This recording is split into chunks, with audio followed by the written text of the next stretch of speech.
Assalamu alaikum, students. Today I'm going to revise with you the February March 2023 97094 exam. So you can see here the duration of the exam is 1 hour 50 minutes. Formula sheet will be provided to you. The value of G you will take throughout the exam should be 10, and the total marks of the exam will be 50. So the first question, which you can see, he said that a crate of mass 200 kg is being pulled at constant speed along horizontal ground by a horizontal rope attached to a winch. So we can see here we have a 200 kg mass which is being pulled at a constant speed. So this point is very important here because everyone knows when the body is moving with a constant speed, acceleration is always equals to zero. And when the acceleration is zero, at that time, the net force which is acting on the body is also zero. And when the net force is equal to zero, it means left hand sum of the left hand forces is equals to the sum of the right hand forces. So this comes to our mind when we read the word constant speed. So a crate is moving with a mass of 200 kg. So what are the forces acting on it? We need to identify them. For sure, when we move this mass 200 kg and we are pulling it with a rope, and in a rope, which force is always produced? The tension. So tension is trying to pull it towards the right hand side, and as a result of this, there must be a resistance comes in action in the opposite direction, and the winch is pulling it with the power of 4.5 kilowatts. At first, you have to convert the kilowatts into watts, just multiply with 1000. And then the critical point, which is mentioned over there, that the mass is moving with a constant speed. So at that time, tension should be equal to the resistance. So tension and resistance. Did he provide us the resistance? The answer is yes. In the statement, it is given 600 newtons.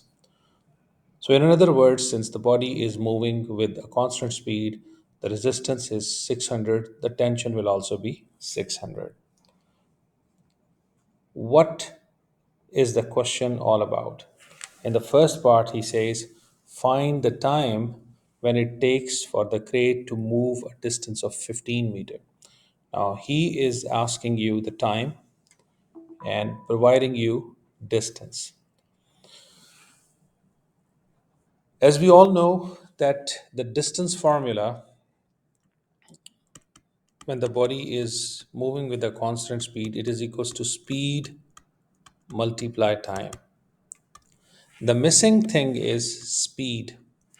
And this speed can come from the power formula, which we took it, which is equals to Fv. We have proved that this force is equal to the tension and the power is given. If both things are given to us, it would be easier for us to find the speed. Then this speed will be substituted back here, and then we multiply speed with the time to get the distance.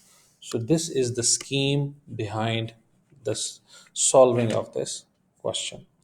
So guys, as you can see that I have written the formula for the power. P is equals to TV. Power is 4500 given. Tension, which was equal to the resistance, since the body was moving with a constant speed, so 600 V. So then after solving, we get V is equal to 7.5 meter per second. As per the question, I want to find distance. Now, for distance, we need to again utilize the constant speed, because constant speed states that distance is always equals to the speed of the body multiply the how much time it spent in covering that distance. So distance is given by the examiner 15 meters. Can you check that? yes in the question. And speed you have found from the previous relationship, p is equal to tv, and this helps you to find t is equals to 2 seconds. So this question carries 2 marks, but the concept was totally based on constant speed. So if a student knows any motion is happening with a constant speed, how many factors will be considered? The factor which is always considered is the balancing of the forces acting on the right hand side will be equals to the sum of the forces on the left hand side, or the acceleration is equal to zero, or in other words, in the very simple scenario, the resistance will be equals to the tension. And then we use the power formula, and power formula helped us to give the speed. But my final target was to find the distance, and this was a constant speed, distance covered. So speed, I use the distance formula, which is equals to distance is equal to speed multiplied time. I hope, like guys, after this comprehensive discussion, you got an idea of this simple first question. Now, the rope breaks after the crate has moved 15 meters. So after 15 meter, now a new phase is going to be started. And that phase is when the rope is broken, when the string is broken, when the rope is broken. So which thing he is trying to eliminate now? In other words, he is trying to eliminate the existence of tension in the string. So if the tension is gone, does it mean resistance finishes? No. Resistance is still acting on the body. Here, Newton's second law comes in an action, and Newton's second law says that F net is equals to ma. Now, the body is not moving with a constant speed. Now, it is decelerating. So, how to find this deceleration? We need to use Newton's second law. And in Newton's second law, I wrote zero. Why? Because the body is moving still on the right hand side, and the opposite force which is acting on the body is resistance. So zero tension minus resistance is equals to ma. This will give us the value of deceleration equals to 3 meters per second square. You all remember when the rope was broken, at that time the speed was 7.5. But in this second phase, this final speed will be considered as my initial speed. Huh. Again, the guy said in the question, after some time, when the rope will be broken, after some time, this mass will come to the position of rest. So at the rest position, what would be my final speed? That should be equals to zero. So, as a smart mechanics student in kinematics, if you have three factors out of the four factors, equation of motion for a constant acceleration allows you to find the unknown. So I'm going to use first equation of motion, v is equals to u plus at, in which all the unknowns, yani four unknowns, out of that three unknowns are known to me, like final speed, the body becomes to the position of rest, and u is, which was the initial speed, and deceleration, and I can easily find time, and t is equals to 2.5 seconds. So guys, this question number one is basically the examiner has made as a mixture of Newton laws and the power. Plus, you have seen examiner also tested your skills of using constant speed motion and constant acceleration motion. Now we go to the question number two, guys. In question number two, still he is, in the kinematics mod. Can I just read this question? A particle P is projected vertically upwards from a horizontal ground with a speed of 15 meter per second. Find the speed of P when it is 10 meter above the ground. So it's a clearly free fall motion, as I said in the beginning of this question, that this is related to kinematics. But kinematics of free fall motion. In the free fall motion, everyone knows when we throw any body upward, the value of g is equals to minus 10 because the body will be slowing down and comes to the position of rest at some point. But downward, the value of g is positive, as when you drop it, it will definitely acquire some speed or it will be speeding up. Okay, so that's why we don't use negative 10, we use plus 10 when the body is falling downward. Now, as per the examiner, he said that the body is projected upward, yani initial speed is 15 meters per second. Now, value of g, since it is going up, I took it negative 10. And as per the question, the body covers 10-meter distance above the ground, so s is equal to 10 meters. Now, for sure, after covering the 10 meters, the body will acquire some speed, and this speed, I know, will be less than the projected speed, which was 15, because the body will be decelerating. I'm interested in that finding speed. So, which equation of motion will be helpful for me? That is 2as is equal to v squared minus u squared. In the place of a, I used acceleration due to gravity, which is minus 10, and the distance covered by the body is 10. V is, I want to find, and v square is 15 squared. And once I solve this equation, I will get v is equal to 5 meter per second. So you understand that the body was projected with 15 meter per second under the action of gravity. It covered 10 meters distance. At that particular point, the speed of the body will be 5 meters per second. Now, in the second part, he said at the same instant when the particle P is projected upward, a second particle Q is dropped. This terminology has to be highlighted. Examiner may use a word dropped, or he can use a word released. So, dropping, releasing means that you have something in your hand and you are allowing the body to fall. So, when you are allowing the body to fall from some height, and it goes downward, so it means that the body was in the position of rest in your hands, so u will be taken always 0. So the guys, I, that's why on this screen you can see on top of dropped I wrote u is equal to 0 because the body is going down now from u is equal to 0, and with the passage of time as it goes down, because it is accelerating with 10 meter per second square, it will acquire some speed. So anyways, u is equals to 0, acceleration due to gravity is 10. Huh.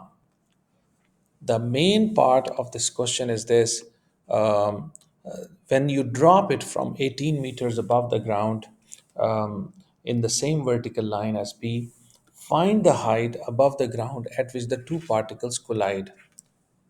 Okay, so particle P is going upward and particle Q is going downward. So there is a time when both particles will come to the same level or they will hit each other. For this, I need to know what was the initial distance between them. As per the examiner, it was 18 meters.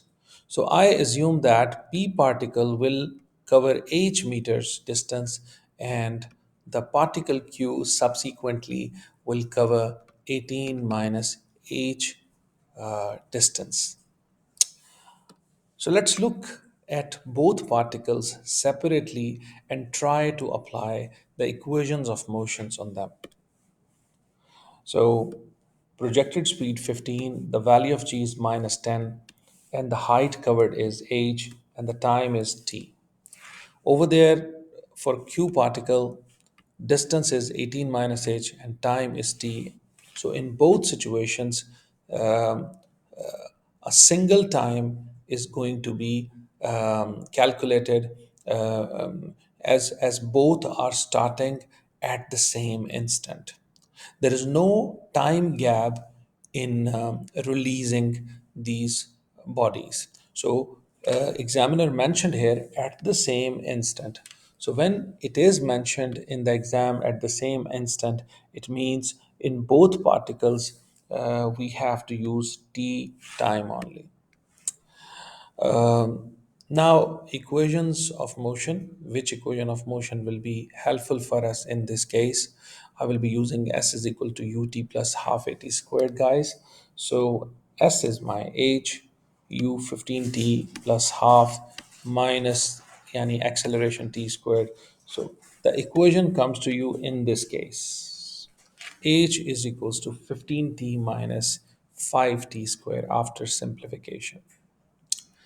Now, when we come to the second body Q, it covered the distance of 18 minus h, because it was released or dropped from my hand. Its initial speed was 0 times t plus half at squared, which helps us to get the equation in this form.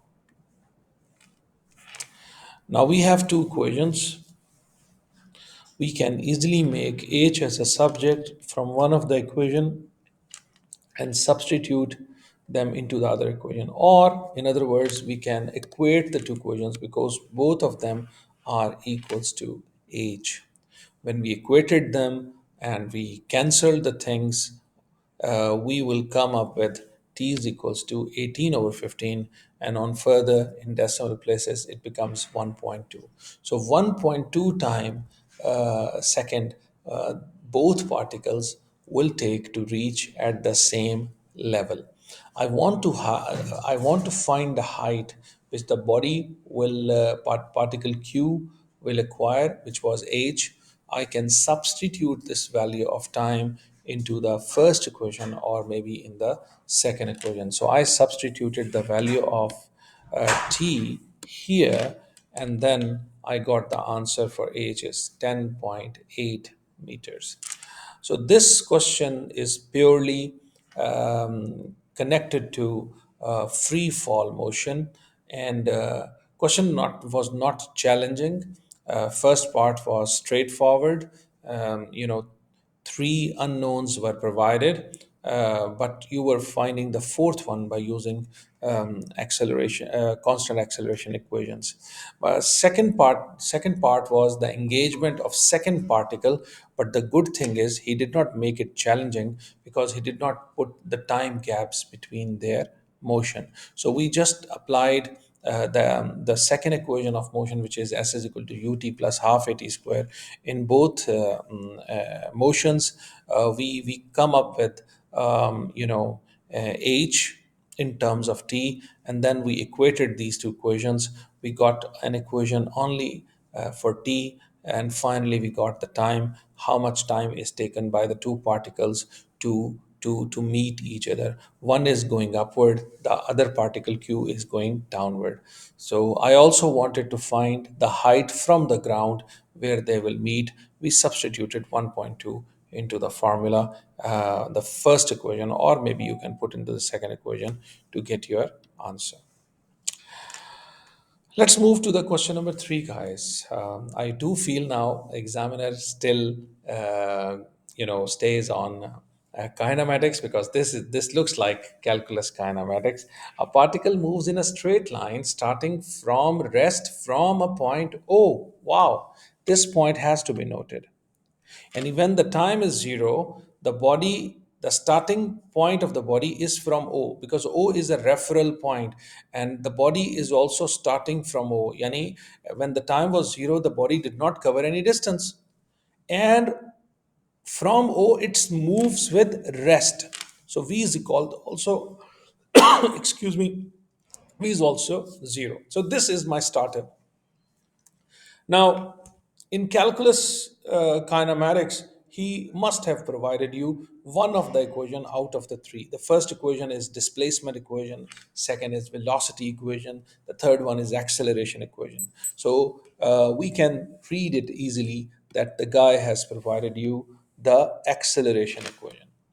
Now, when anyone gives you acceleration, you have to integrate and get the velocity, and then you will again integrate the velocity to get the displacement.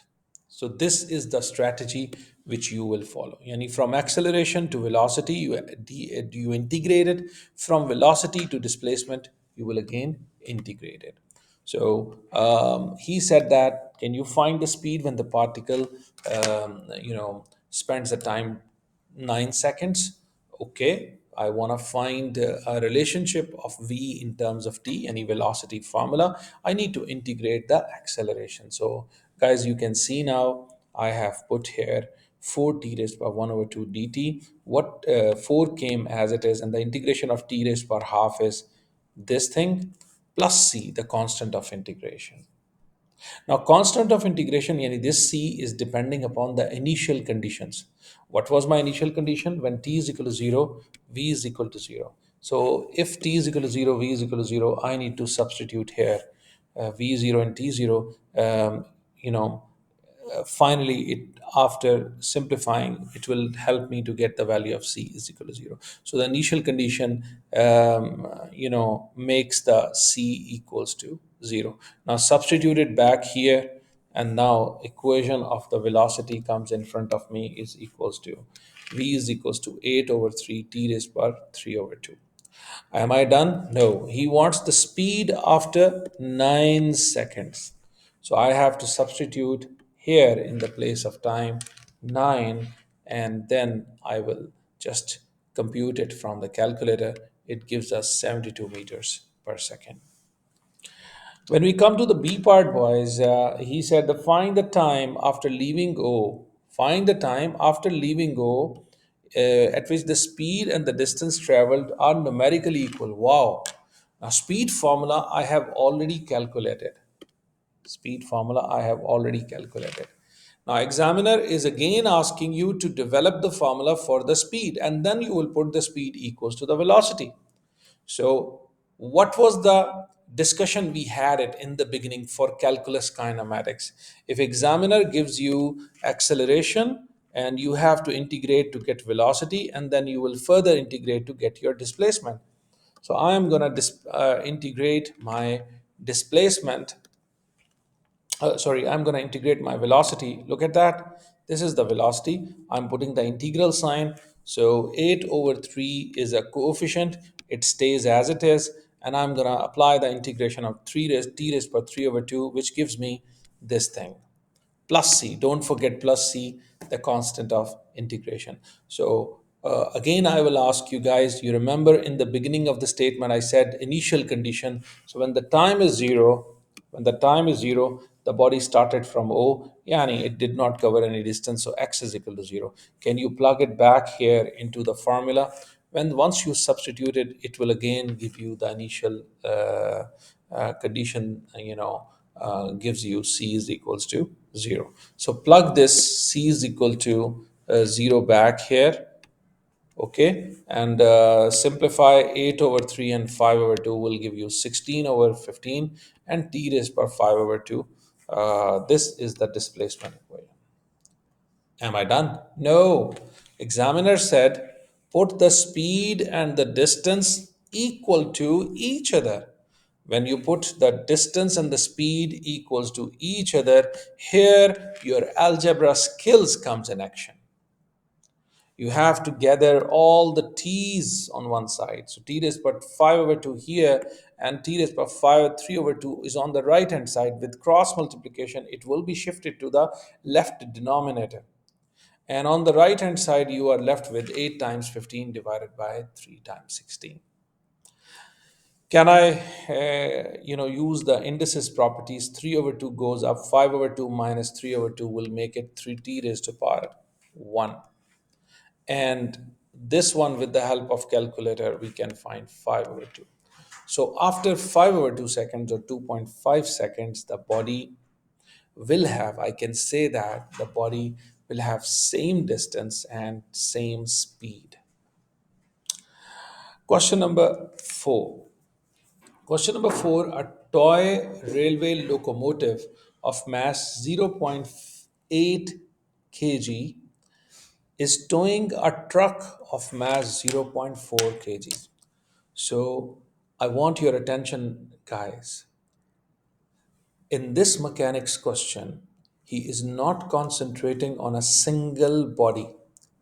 Now, it in this question he is considering two bodies motion, and the two bodies motion, how both bodies will be definitely connected.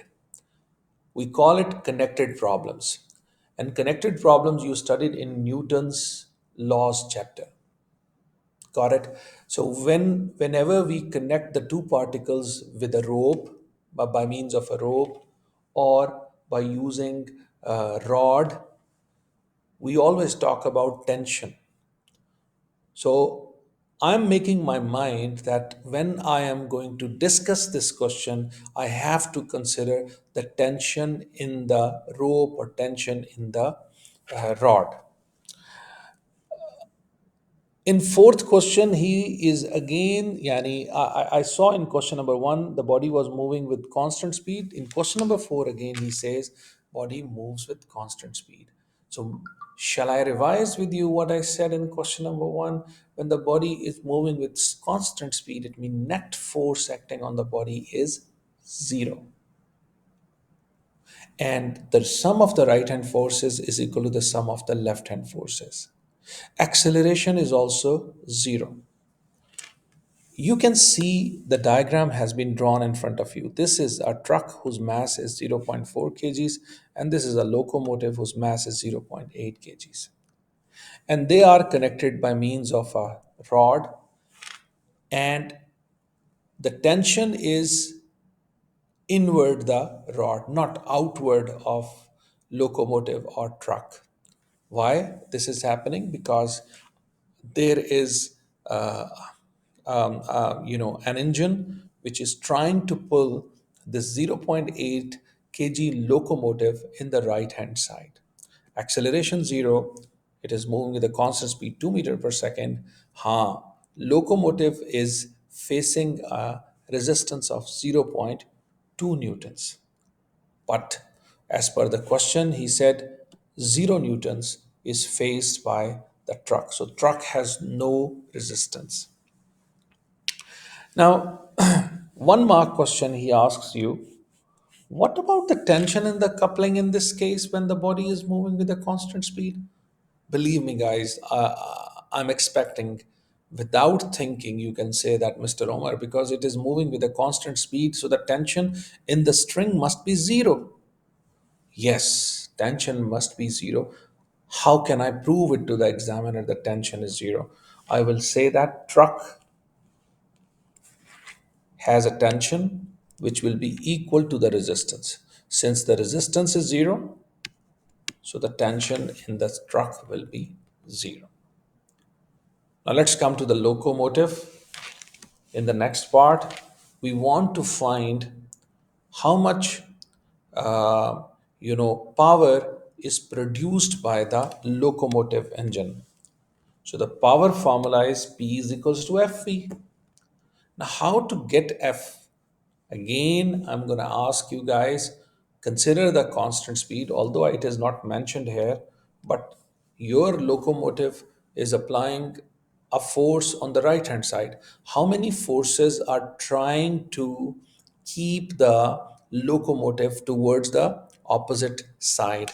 So the resistance, as it is mentioned in the beginning of the question, and don't deny the fact that tension is also there. I know tension is equal to 0, but tension is there.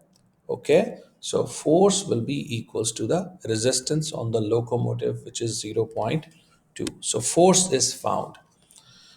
Now, I'm going to ask you what I was required. I was required power, and power is equals to what? Power is equals to force times speed. So force is equal to zero point 0.2 and the speed is given by the examiner in the question. Can I multiply them? I will get my answer, zero point 0.4 watts. After that, he said the power produced by the locomotive engine is now changed to 1.2 watts. The power is changing. When the power is changing, definitely the force will be changing. If the force will be changing, now maybe the constant speed situation will be changed. Let's see what happens, guys. Now, suddenly the power is changed to 1.2 watts. I want to see at that particular time how much force is applied by the locomotive. I have P at that particular instant, the speed was 2 meters per second, and the formula for the power is P is equals to Fe, and I can easily make F is equal to P over V, which is equals to zero point 0.6 newtons. Mr. Newton, second law, can you please come? Because right now my body is moving with some acceleration. As you see, the power is changed from 1.2 to from zero point 0.4 to 1.2. Okay, I got a new force. I don't know what is the tension produced in the string. I need to get it. Did he mention what is the resistance? It is constant, zero point 0.2. And what was the mass of the locomotive? Zero point 0.8. F net is equal to ma, the Newton's second law. Does this mean I'm gonna end up with two unknowns in an equation? Yani zero point 0.4 is equal to t plus 0.8a. Okay, done. Look at the truck. Now truck is also moving with the same acceleration. So truck is being pulled by the tension in this way, and the resistance, I know resistance is no, not there. So tension minus zero, I wrote it there, is equals to ma. Mass of the locomotive, sorry, the truck was zero point 0.4. Acceleration is same. Now you can solve these two equations simultaneously, guys, and you will get the value of tension and the acceleration. These type of questions are likely to come in mechanics exam. They are called connected bodies. Sometimes the examiner, use the context of connected bodies in power, or sometime he uses the connected bodies in pulley problems, or maybe one of the mass is on the inclined plane, the other one is freely hanging. So this depends upon the mindset of the examiner. So guys, four questions I have gone through with it, and I don't feel like the exam was very hard. Now, question number five, you remember there is one chapter we studied which is called Forces and Equilibrium. This question is basically related to forces and equilibrium. One issue in this question is this, that there is a mass of 100 kg hanging freely, but there are two struts supporting this 100 kg. The yellow highlighters is representing strut. They are not strings. So if the struts are supporting it, so where they are applying the forces, guys? They are applying the forces in this direction. And also the tension in the rope is 500 Newton acting up vertically upward. So which force is acting vertically downward? Basically the weight of the mass. Now I have to resolve the F1 force by using my trigonometry skills. So F1, so the vertically upward is F1 sine of 45, vertically horizontal, yani to the right hand side is F1 cosine of 45, and on the left hand side F2 cosine of 45 and f2 sine of 45.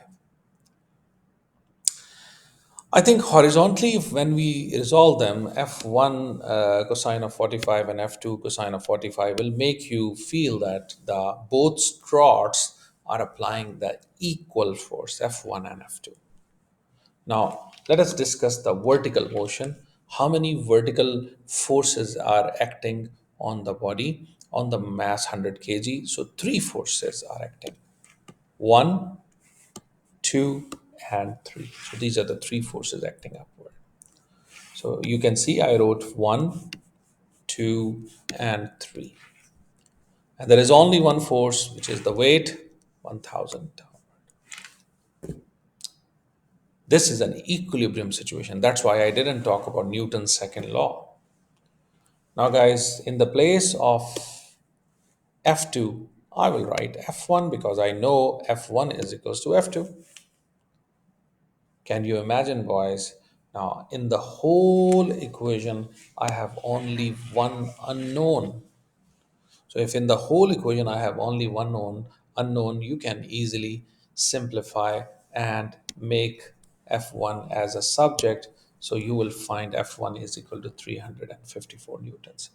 So if F1 is 354 newtons, as per our finding of the horizontal components equality, F2 is also equals to 354 newtons.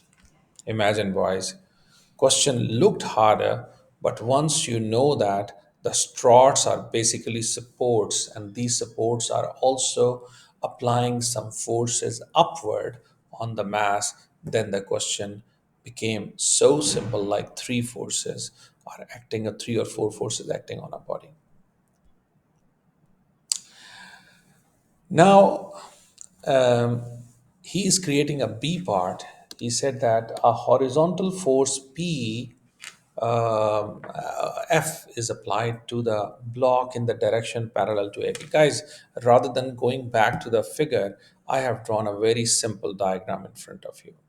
Now he is adding on of F force, and he said that find the value of F for which the magnitude of the force in the strut AD is zero. Strut AD, can I check that? Where is strut AD? Strut AD was this one. Okay, F1 was zero. So F1 was zero. I'm not going to use that. Only the components of um, F2 struts were in action. So F2 sine 45 upward, F2 cosine 45 on the left hand side. 500 is the tension in the rope, 1000 is the weight of the body acting downward. Can you apply the Newton's laws here? Yani the equilibrium situation. Right hand force is equal to the left hand force, and f2 sine 45 plus 500 is equal to 1000. Solve it for f2, you'll get 707.12. Then plug it back here. This will give you guys f 500 newtons. So we found 500 newton force which we apply in this direction towards AB. This helps us, you know, yani to create the supporting factor on the mass of 100 kg, but the support from AD strut, yani F1 was equals to zero. So F1 was zero, and then I solve the question. It helps us how much force must be applied in parallel to the AB on the right hand side. Question number 6. This question looks like related to the chapter which you took it, which was called friction and limiting friction, basically. So when the body is moving on any inclined plane, we need to know that is the inclined plane rough? So roughness tells you that there must be a friction on the body. And when there is a friction on a body, we always talk about F max, which is called limiting friction. And this is always equals to mu times n. Mu is the coefficient of friction and n is the normal reaction. So let us read the first part in which he says it is given that f is equal to 5 and the acceleration of p up the plane. Up the plane means it is going upward, friction is acting on the block downward. There is a T tension force given to you guys, and you need to resolve it horizontally and vertically to the inclined plane. Since it is going upward, so there are two forces acting downward, the weight component and the friction. So let's apply the um, limiting equilibrium situation. The block it is not moving with any acceleration. We just need to put, oh yes, he mentioned it is moving with an acceleration of 1.2. So Newton's second law must be used. What is the Newton's second law here? You know this component f cosine 20 is bigger minus 20 sine 30 minus f friction is equals to 2a, the mass times acceleration. Now acceleration provided 1.2, substitute it here. It will help you to easily calculate it for value of t. In the second part, he said, find the value of mu. Everyone knows the friction is always equals to mu times n, and n is the normal reaction. Can I find the normal reaction, guys? As you saw, normal reaction and also the vertical component to the plane, these two forces were upward and they were balanced by 20 cosine of 30, that force which is acting down the plane. We put them equal to each other. Yani, when I put normal force plus this force T sine of 20, it is equals to 20 cosine of 30. And then I send this T cosine of 20 to the right hand side. So 20 cosine of 30 minus T sine of 20. That is the thing. And I can substitute what the value of T I have found it there. It will give me the value of mu equals to 0.455. This question looks logical because he said mu is if mu becomes 0.8, yani he is changing the coefficient of friction. Previously coefficient of friction was 0.4 and now the coefficient of friction becomes bigger.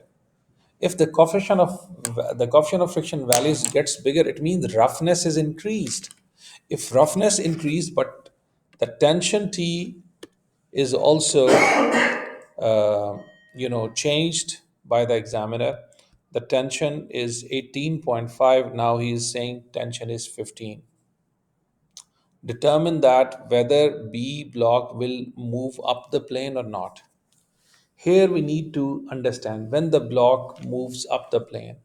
The block moves up the plane when we have upward force is greater than the downward force.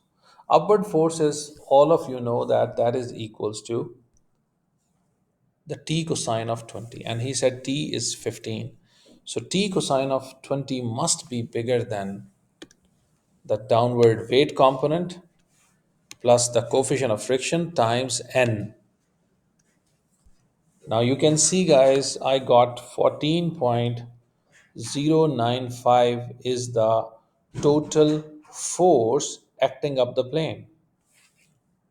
But with the help of coefficient of friction, yani the maximum friction, uh, the downward force can be 19.75.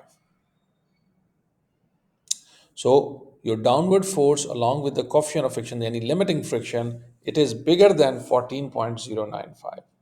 Is it possible that your friction, any your force is bigger than the weight component and also the friction acting downward? So these factors are more than the applied force. So it means this is not possible that the particle can move upwards. So hence B will not move up the plane.